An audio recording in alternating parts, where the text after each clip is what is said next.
एक आदमी मंदिर में सेवक था। उसका काम मंदिर की साफ सफाई करना था।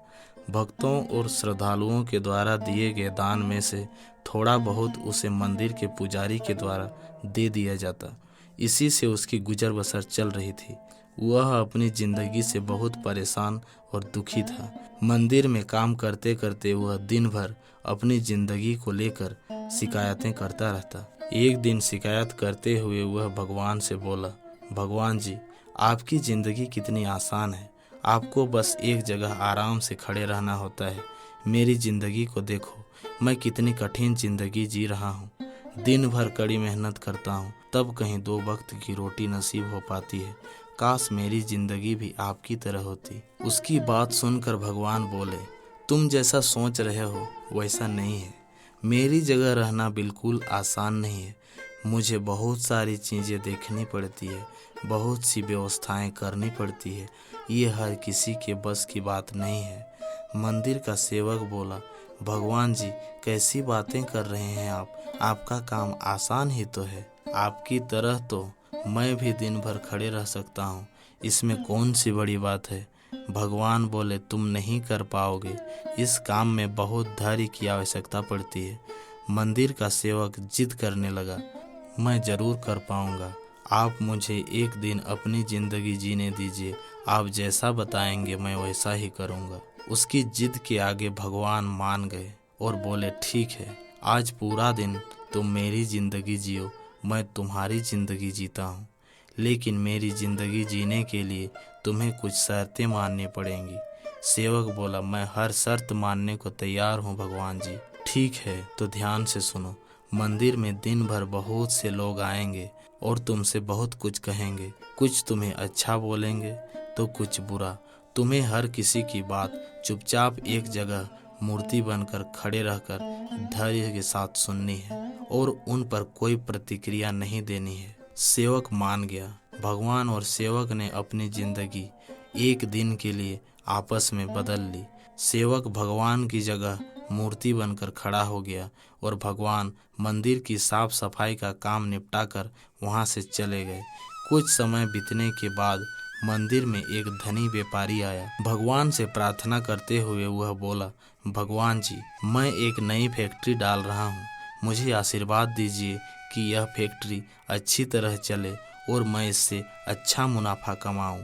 प्रार्थना करने के बाद वह प्रणाम करने के लिए जब झुका तो उसका बटुआ नीचे गिर गया। जब वह वहां से जाने लगा तो भगवान की जगह खड़े मंदिर के सेवक का मन हुआ कि वह उसे बता दे कि उसका बटुआ गिरा हुआ है, लेकिन शर्त के अनुसार उसे चुप रहना था। इसलिए वह कुछ नहीं बोला और खामोश खड़ा रहा। इसके तुरंत बाद एक गरीब आदमी वहां आया और वो भगवान से बोला, भगवान जी, बहुत गरीबी में जीवन काट रहा हूँ। परिवार का पेट पालना है, माँ की दवाई की व्यवस्था करनी है। समझ नहीं पा रहा हूँ कि इतना सब कैसे करूँ। आज देखो, मेरे पास बस 1 रुपया है, इससे मैं क्या कर पाऊँगा। आप ही कुछ चमत्कार करो और मेरे लिए धन की व्यवस्था कर दो। प्रार्थना करने के बाद जैसे ही वह जाने को हुआ, उसे नीचे गिरा व्यापारी का बटुआ दिखाई दिया। उसने बटुआ उठा लिया और भगवान को धन्यवाद देते हुए बोला, भगवान जी, आप धन्य हैं। आपने मेरी प्रार्थना इतनी जल्दी सुन ली।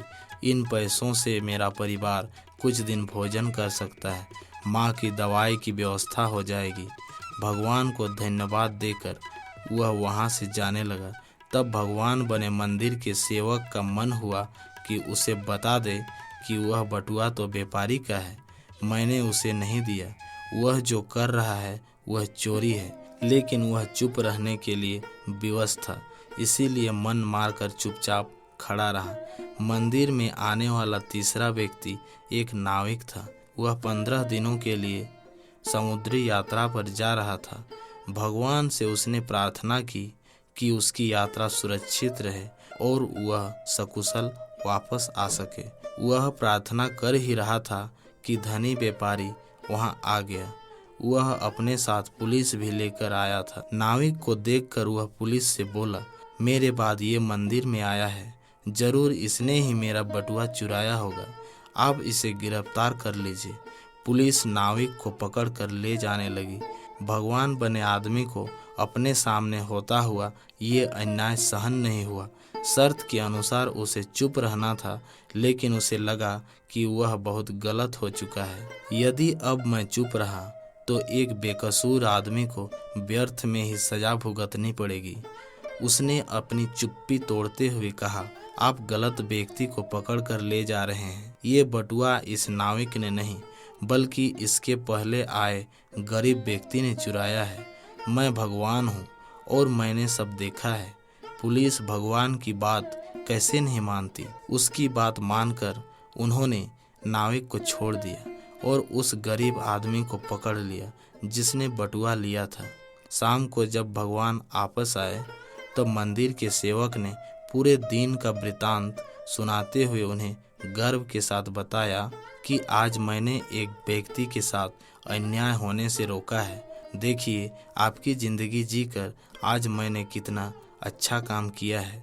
उसकी बात सुनकर भगवान बोले, ये तुमने क्या किया? मैंने तुमसे कहा था कि चुपचाप मूर्ति बनकर खड़े रहना, लेकिन वैसा न करके तुमने मेरी पूरी योजना पर पानी फेर दिया। उस धनी व्यापारी ने बुरे कर्मों द्वारा इतना धन कमाया है। यदि उसमें से कुछ पैसे गरीब आदमी को मिल जाते तो उसका भला हो जाता और व्यापारी के पाप भी कुछ कम हो जाते। जिस नाविक को तुमने समुद्री यात्रा पर भेज दिया है, अब वह जीवित वापस नहीं आ पाएगा। समंदर में बहुत बड़ा तूफान आने वाला है।